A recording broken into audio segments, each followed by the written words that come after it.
साल भर का 330 रुपया, और उसके कारण अगर उसके जीवन में कोई तकलीफ आई, नेचुरल परिस्थिति में आई, अकस्मात नहीं, सामान्य जीवन में, तो भी उसके परिवार को रोने की नौबत नहीं आएगी। 2 लाख रुपया उसके परिवार को मिल जाएगा। भाइयों बहनों, ये सरकार सामान्य मानवीय के लिए है, ये सरकार गरीब के लिए है। अरे आपके घर में झाड़ू पोता लगाने वाली महिला का भी अगर रोज का 1 रुपया आप दे देंगे, उसको तो जीवन की रक्षा मिल जाएगी। आपके खेत में काम करने वाले मजदूर, उसका महीने भर का 1 रुपया आप खर्च कर देंगे, उसकी तो जिंदगी बदल जाएगी। और मेरी समाज के सभी लोगों से आग्रह है कि आपके यहां कोई काम करने वाला हो, गरीब आदमी हो, आप इस योजना उसके नाम कर दीजिए। आपको कोई आर्थिक बोझ नहीं होगा, उसकी तो जीवन बच जाएगा। और हर व्यक्ति, हमारा ड्राइवर हो, हमारे घर में खाना पकाने वाला हो, हमारे घर में झाड़ू पोता करने वाले हो, हमारे बच्चों को स्कूल ले जाने वाला हो, हमारे बच्चों को ले जाने वाला ऑटो रिक्शा वाला हो, हम इतना तो कर सकते हैं, हम उसकी जिंदगी बदल सकते हैं। और इसलिए भाइयों बहनों, हम ऐसी जीवन व्यवस्था लाना चाहते हैं जहां समाज एक सुरक्षा का अनुभव करे, और सुरक्षा का अनुभव करे, उस दिशा में हमने काम करने के लिए हमने एक अटल पेंशन योजना लगाई है। भाइयों बहनों, आपने कभी कल्पना की थी कि हमारे देश का किसान 60 साल के बाद उसको पेंशन मिल सकती है? घर काम करने वाली महिला 60 साल के बाद उसको पेंशन मिल सकती है?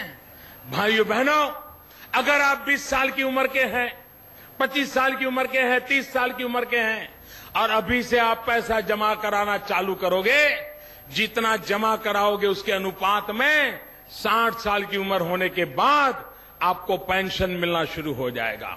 सरकार उसमें पैसे डालेगी और आपको कभी बुढ़ापे में किसी के पास हाथ फहराने की नौबत नहीं आएगी। आपका बुढ़ापा भी सीख जाए, और आप जो पैसा जमा कराएंगे, आपके स्वर्गवास के बाद वो पेंशन आपकी पत्नी को मिलेगा। आपकी पत्नी के स्वर्गवास के बाद वो पैसा जितना है, करीब करीब 8 लाख रुपया आपके बच्चों को वापस दिया जाएगा।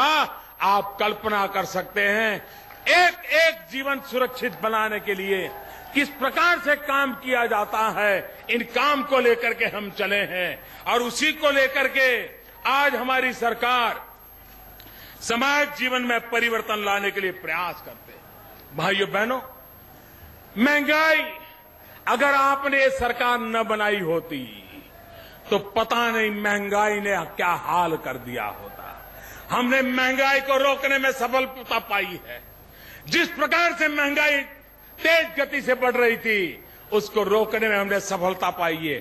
कुछ कुछ मात्रा में कम करने में सफलता पाई है। इतना ही नहीं, विदेशी पूंजी, भाइयों बहनों, जब पिछली सरकार का आखिरी वर्ष था, उस वर्ष में 3000 करोड़ रुपया विदेशी पूंजी आई थी।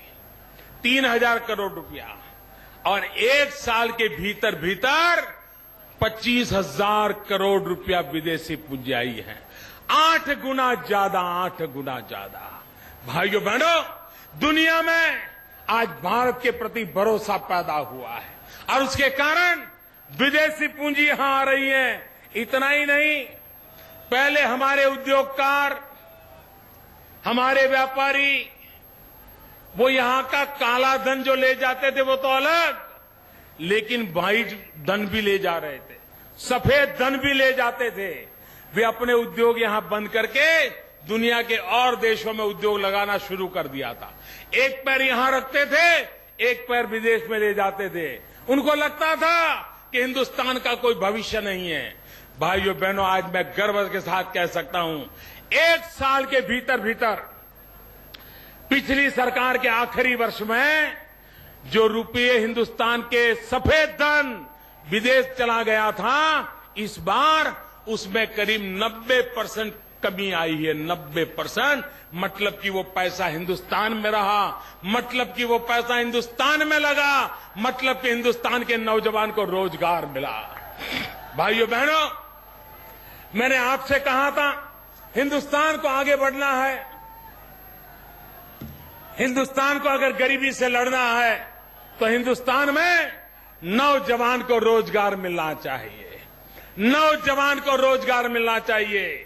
टूरिज्म एक ऐसा क्षेत्र है जिस टूरिज्म में रोजगार की संभावना है। अगर मथुरा में ज्यादा टूरिस्ट आते हैं तो मथुरा में चना बेचने वाला भी कमाता है, बिस्किट बेचने वाला भी कमाता है, गेस्ट हाउस वाला भी कमाता है, ऑटो रिक्शा वाला भी कमाता है, चाय बेचने वाला भी कमाता है। टूरिस्ट अगर ज्यादा आते हैं तो गरीब से गरीब को रोजगार मिलता है। आज मैं गर्व के साथ कहता हूं कि भाइयों बहनों, पिछले एक साल में पहले की तुलना में 6 लाख टूरिस्ट ज्यादा आए। 6 लाख टूरिस्ट ज्यादा आने के कारण आज मेरे देश के जिन जिन इलाकों में वो गए हैं वहां पर नौजवानों को रोजगार का अवसर मिला है। हमने स्किल डेवलपमेंट चालू किया है। ये स्किल डेवलपमेंट के कारण हमारे देश के नौजवानों को हुनर मिले, वे रोजी रोटी कमाने की उनकी ताकत बढ़े, उस दिशा में हमने काम किया है, सफलतापूर्वक काम किया है। लेकिन एक बहुत बड़ा महत्वपूर्ण काम किया है। हिंदुस्तान में रोजगार कौन देता है? कुछ लोगों की कल्पना ऐसी है कि बड़े बड़े जो उद्योगपति है ना वो रोजगार देते हैं। जी नहीं, ये बड़े बड़े उद्योगपति ज्यादा रोजगार नहीं दे पाते। कितनी ही बड़ी कंपनियां क्यों ना हो, वो ज्यादा रोजगार नहीं दे पाते। रोजगार कौन देता है? इस देश में करीब करीब 6 करोड़ जो छोटे व्यापारी हैं, छोटे कारखाने वाले हैं, सब्जी का ठेला चलाते हैं, घर में कपड़े की सिलाई करते हैं, दूध बेचते हैं, अखबार बेचते हैं, ऐसे 6 करोड़ लोग 12 करोड़ लोगों को रोजगार देते हैं। 12 करोड़ लोगों को। और ये सब सामान्य लोग हैं। बैंक वाले उनको पैसे नहीं देते। 10,000 रुपया चाहिए, बैंक वाला मना कर देता है। उसको साहूकार के पास जाना पड़ता है, ऊंचे ब्याज से पैसा लेना पड़ता है। मेरा संकल्प है ये जो 6 करोड़ लोग हैं उनको पैसा मिलना चाहिए, कम से कम ब्याज से मिलना चाहिए, जब चाहिए तब मिलना चाहिए, और 10,000 रुपया से लेकर के 10 लाख रुपया तक मिलना चाहिए। चाहे वो सब्जी बेचता हो, दूध बेचता हो, अखबार बेचता हो, वो बर्तन बेचता हो, कपड़े बेचता हो, वो धोबी का काम करता हो, नाई का काम करता हो, और उसको हाथ में पैसा आएगा, वो अपना काम बढ़ाएगा, वो 1 या 2 लोगों को रोजगार देगा। आज वो 12 करोड़ को रोजगार देता है, वो 20 करोड़ नौजवानों को रोजगार दे सकता है। इसलिए हमने मुद्रा बैंक को जन्म दिया है। ये मुद्रा बैंक इन सामान्य लोगों को पैसे देगी, 10,000 से लेकर के 10 लाख रुपए तक पैसे देगी। और मैं कहता हूं हिंदुस्तान की आर्थिक गतिविधि को ये मध्यम वर्ग, निम्न मध्यम वर्ग, खुद काम करके बिजनेस करने वाले, खुद मेहनत करके कमाने वाले लोग करते हैं। मुझे उनको ताकत देनी है, इन मध्यम वर्ग के परिवारों को ताकत देनी है, और उनको ताकत देकर के उनको आगे बढ़ाने का काम भाइयों बहनों हम कर रहे हैं। भाइयों बहनों, विकास को नई ऊंचाइयों पर ले जाना है, हमारा सपना है। 60 साल हो गए, मुझे बताइए क्या हमारी माताओं बहनों को टॉयलेट का भी अधिकार नहीं है क्या? क्या आजादी के इतने साल के बाद भी गांव के अंदर हमारी माताओं बहनों को अंधेरे का इंतजार करना पड़े शौच जाने के लिए? जब तक अंधेरा न हो वो बेचारी शौच न जा सके, भाइयों बहनों शर्मिंदगी हो सकती है। हमारी मां बहनों की इज्जत ये हमारा दायित्व है, और इसलिए मैंने उठाया है, आह्वान किया है, मैंने राज्य सरकारों को कहा है, आइए हम कंधे से कंधा मिलाकर के काम करें, और हमारी माताओं बहनों को ये जो बेइज्जती होती है बंद होनी चाहिए। हर गांव में टॉयलेट हो, हर घर में टॉयलेट हो, शौचालय की व्यवस्था हो, उस काम को मैं लेकर के चलाऊं। मैंने स्वच्छ भारत का अभियान चलाया है। आप मुझे बताइए क्या हमारा देश गंदा रहना चाहिए क्या? आप मुझे बताइए, गंदा रहना चाहिए क्या? हमारा गांव गंदा रहना चाहिए क्या? हमारा मोहल्ला गंदा रहना चाहिए क्या? और ये गंदगी की परेशानी किसको होती है? ये गंदगी के कारण कोई उद्योगपति को परेशानी होती है क्या? कोई मिल मालिक को परेशानी होती है क्या? कोई दन्ना सेठ को परेशानी होती है क्या? ये गंदगी की मुसीबत गरीब को झेलनी पड़ती है। गंदगी के कारण बीमारी आती है तो गरीब के घर में आती है। गंदगी की बीमारी के कारण अगर बच्चा मरता है तो गरीब का बच्चा मरता है। वर्ल्ड बैंक ने कहा है कि गंदगी के कारण एक गरीब परिवार को हर वर्ष 7,000 रुपया दवाई के पीछे खर्च होता है। मैं मेरे गरीब को बचाना चाहता हूं, इसका दवाई का खर्चा ना बचाना चाहता हूं, और इसलिए हम हिंदुस्तानियों को गंदगी करने का अधिकार नहीं है। हम गंदगी करेंगे नहीं, हम गंदगी होने देंगे नहीं। ये 125 करोड़ देशवासियों का संकल्प होना चाहिए। काम कठिन है, काम कठिन है, लेकिन करना है। हमारा देश गरीबों को गंदगी में जीने के लिए मजबूर करे, ऐसा ये भारत माता नहीं हो सकती। हमारी भारत माता मैली नहीं हो सकती, हमारी भारत माता गंदी नहीं हो सकती। हमारी यमुना जी, हमारी गंगा मां क्या हाल करके रखा है। भाइयों बहनों, चाहे गंगा हो यमुना हो, दोनों मेरी मां है।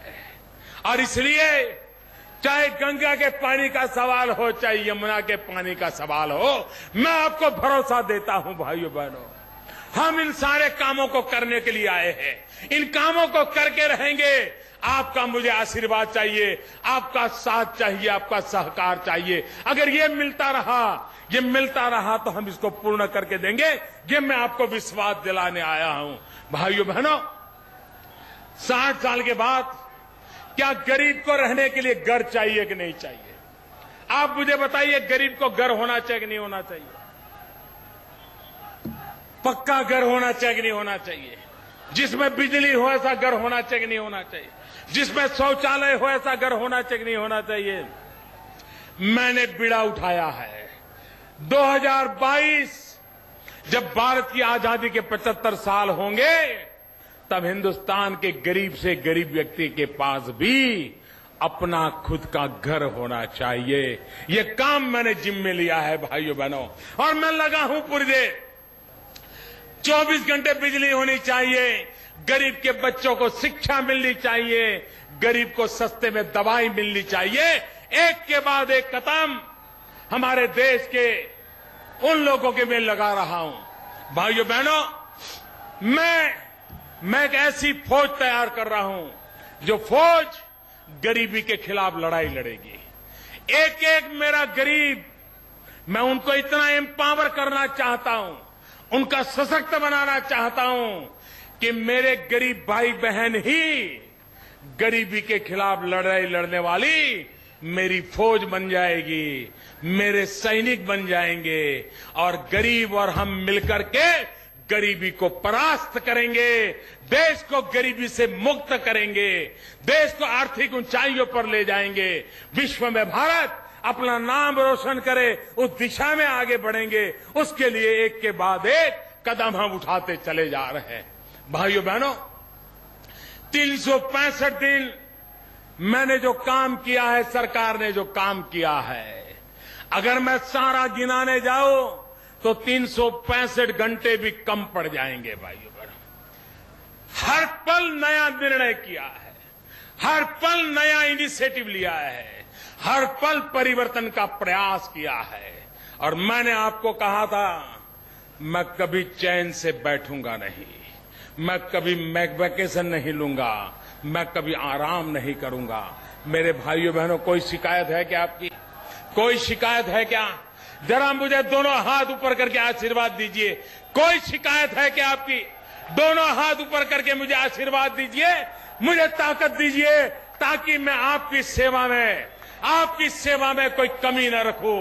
भाइयों बहनों, जिनके दिन बुरे आए हैं उनके लिए मैं कुछ नहीं कर सकता।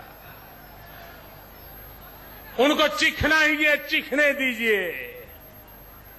उनकी परेशानियां मैं समझ सकता हूं, लेकिन देश हम ऐसे चलाएंगे कि बुरा करने वालों के और बुरे दिन आते रहेंगे, बुरा करने वालों के बुरे कारनामे बंद